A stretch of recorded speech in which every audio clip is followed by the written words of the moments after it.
Hello and welcome to the Navy Blue Corner. I'm Ian and I'm here for a bit of a trade update and reaction episode because Zach Fisher has officially been traded to North Melbourne. So let's start. Let's break down this deal and have a look at it.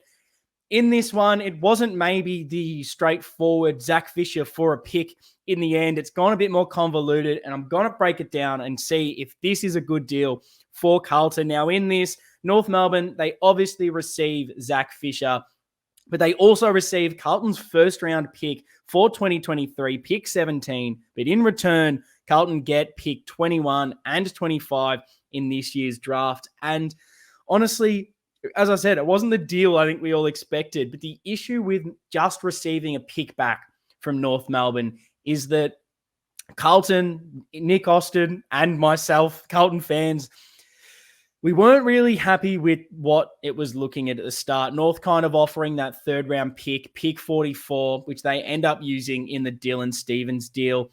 Austin said in public, that's not going to get it done, and I think that is very much unders for a guy like Zach Fisher. Issue again, North Melbourne's next earliest pick is pick 25. Just that by itself, it feels a bit like overs for Zach Fisher because North Melbourne in these, wheelings and dealings negotiations are saying, look, he's not in your best 22. You dropped him for finals. We're not giving away that pick for him. And in the end, the value from this trade that it picks Zach Fisher at is pick 31. And honestly, I think that's fair enough.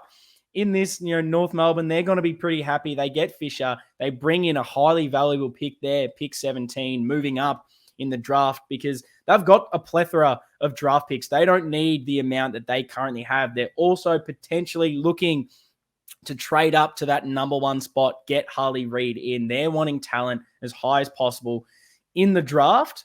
And I know what you're thinking. Then why Carlton, if this pick 17 is a nice one to have? What are Carlton doing? Why are they getting rid of pick 17? Well, I'm going to try and explain that to you because looking at this initially, my first thought was, okay, what are we doing? What's this? What's going on? Why are we getting rid of pick 17? But when you look at the trade, it makes a lot of sense because we talked about in our list analysis, trade build-up and preview show that our list is looking pretty good. We're pretty much settled. I would say that 99% of that premiership team is there. It's really just topping up a couple of areas. Nothing like I think Collingwood did last year, like Sydney and Port are trying to add this year. We don't need that many pieces. One of the big things, though, that we were requiring when looking at the list was simply just a bit more youth coming through.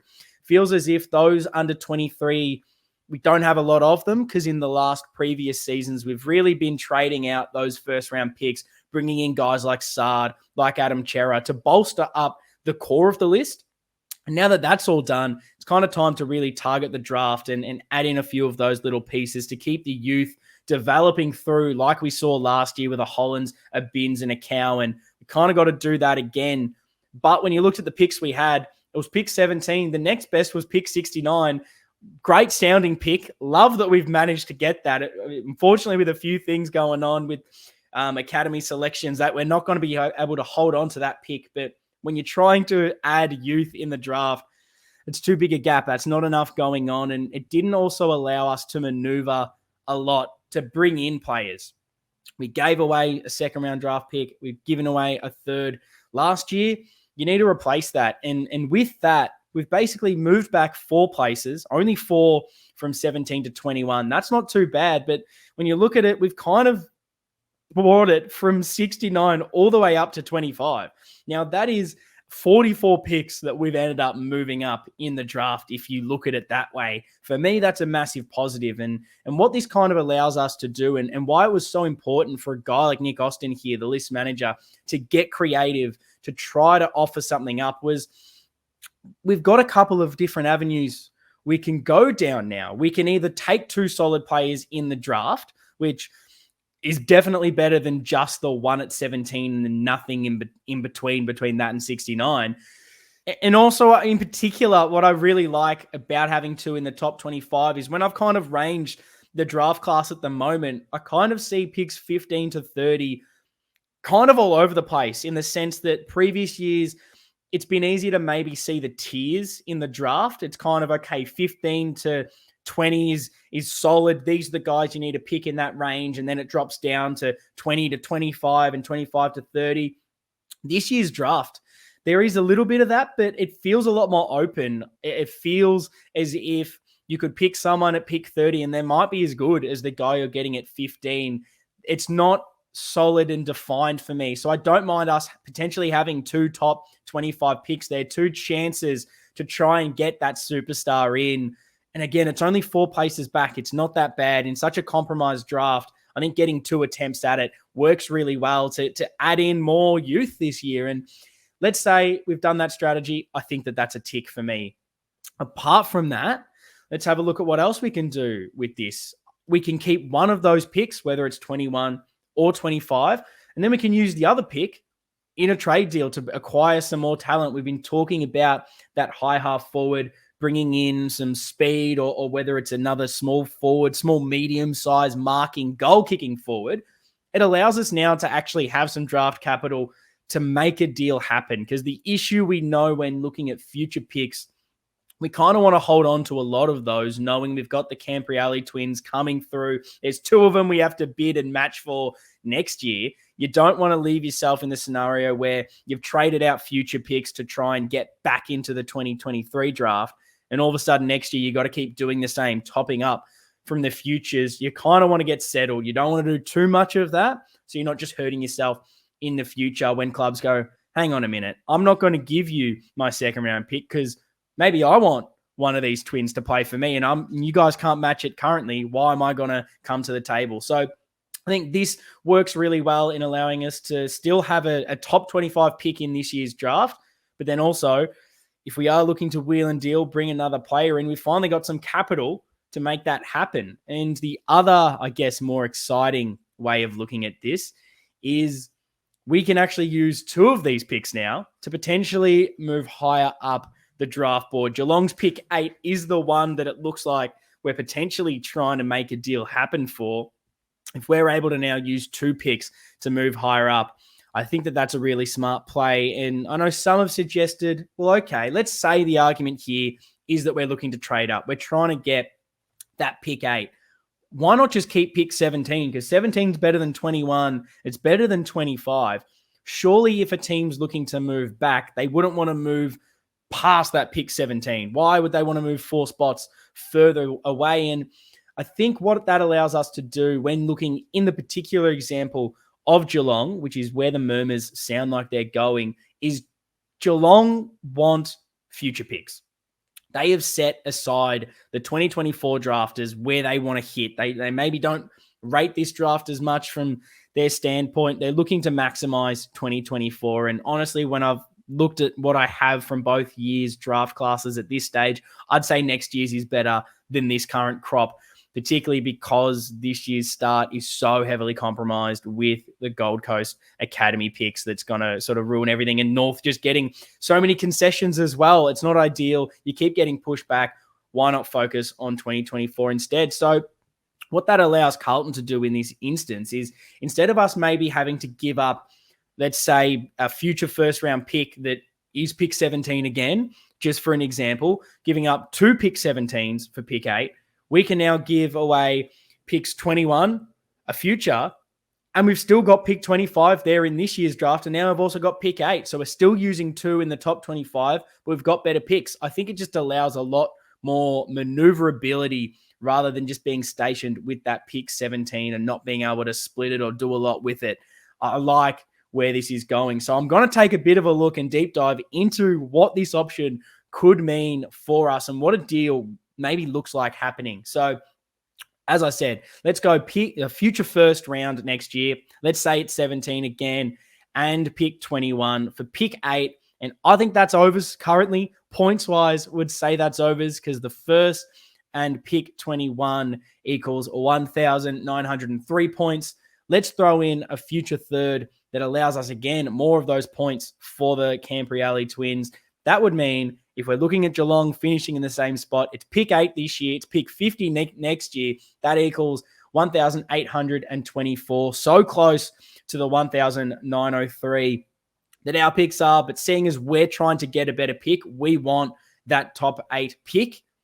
I think you got to pay slightly overs, and that's probably where we're going to see that deal play out if it does happen. That's kind of where I've pegged it for, and I think that works incredibly well for us. As I've said, looking at the draft at this stage, where we're kind of picking from, it's just so open. If we have picked 21 or if we have picked 25 by itself, yeah, there's still definitely a lot of players we could bring in. There's been talk, obviously, of the Carlton Folstrup, that medium marking forward. He could potentially still be there at pick 25. I have him exactly at this stage going pick 21, so it kind of works out well for us if we keep both. If not, and we still have pick 25, there's still kind of a lot of talent around there. If you want guys that are maybe that similar medium goal kicking forward, you've got a Jack Deline that I rate quite a lot from South Australia.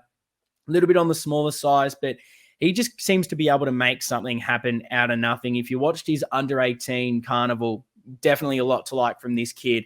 And then you got Ashton Moyer, who was very highly rated going into this year's draft.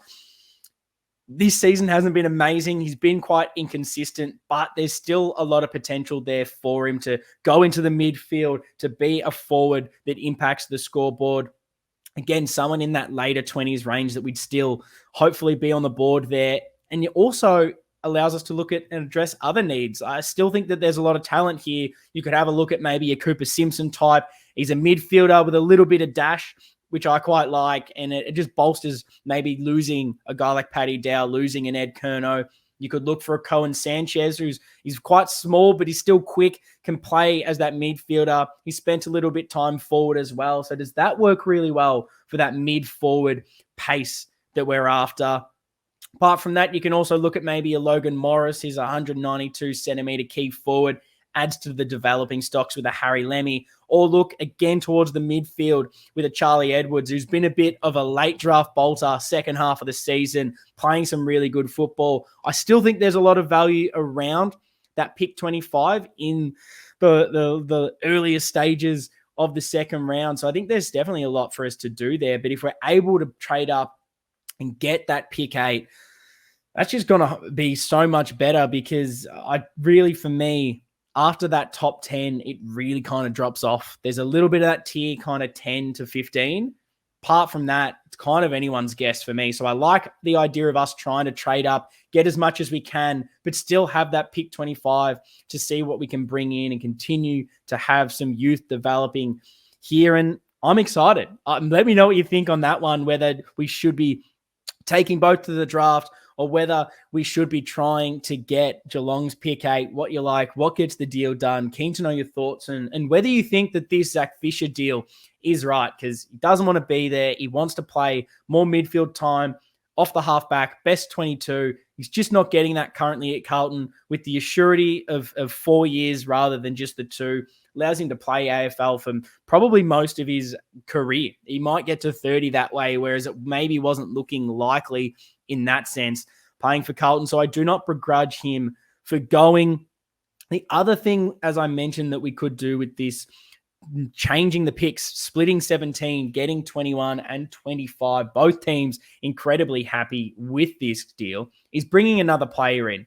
And a lot of people probably shouting at me right now, is this what we're going to do to bring in Elijah Hollands? And this trade deal seems quite interesting, because it seems very 50-50 that this one will happen. You watch, as soon as I end recording, it'll turn out that we've actually signed him. It's all happened. But at time of recording at 5:31 p.m., Thursday, the 12th of October, a deal hasn't happened, and it doesn't look super concrete. Right now, where it stands, Gold Coast, they feel like they've got quite a lot going on. They're in no rush to really make this deal happen. They're going to be pretty happy as well if they keep him. But if a deal comes to the table that they find appealing, I'm sure they'll get it done. And for Carlton, again, it's not super concrete. And my first thought on that is really that we're not going straight for this Elijah Hollands deal, because we've got something else cooking. And I think that this is that Geelong pick 8 trade deal we're trying to make happen. All energy is going towards that one. So you wait and see. Once that's hopefully done and we are able to get pick 8, or it all turns to shit and that deal breaks down, I think you're going to find the attention immediately goes to Elijah. But when looking at this, Gold Coast do not need more picks in the 2023 draft. They have sorted it. They have 3 players in the top 15 that they have to match with bids. They have traded out. They've got all their picks ready to go to match these academy bids. They do not need anything more in 2023 because it's just going to get gobbled up as soon as a bid is there. They're worthless. Picks in this year, 21, 25 to them, useless to Gold Coast. What Gold Coast is wanting here are future picks. It's what Nick Austin has spoken about, if anything is to happen with, I guess, like a Paddy Dow deal as well, getting futures in for him. I think that that's simply because we're needing draft picks next year to match our father-sons, and it allows us to get a deal like Elijah Hollins across, because they're probably going to say they want a future second. We're probably saying, well, like maybe a Zach Fisher here, well, you guys aren't really playing him at all. He's not in your best 22. We're not just giving up for him. And I think that's kind of why maybe Gold Coast aren't too excited at the moment. They're going, well, if you're not giving a pick to a second round pick, I don't really care. I think in the end, it will work out. It's more likely going to be a future second and we get Hollins and something back. Maybe it is a future third round pick, something like that, because we just want some points. I think that's going to be enough. Might as well, like I alluded to, be that Paddy Dow is where something else happens. We get a future third round pick for him, something like that. That's going to be maybe a big part of that Hollins deal. We use that pick, we transfer it across, we keep our points. And just looking at that Dow deal, it's probably going to be one of the only pieces of business that does go out at this stage.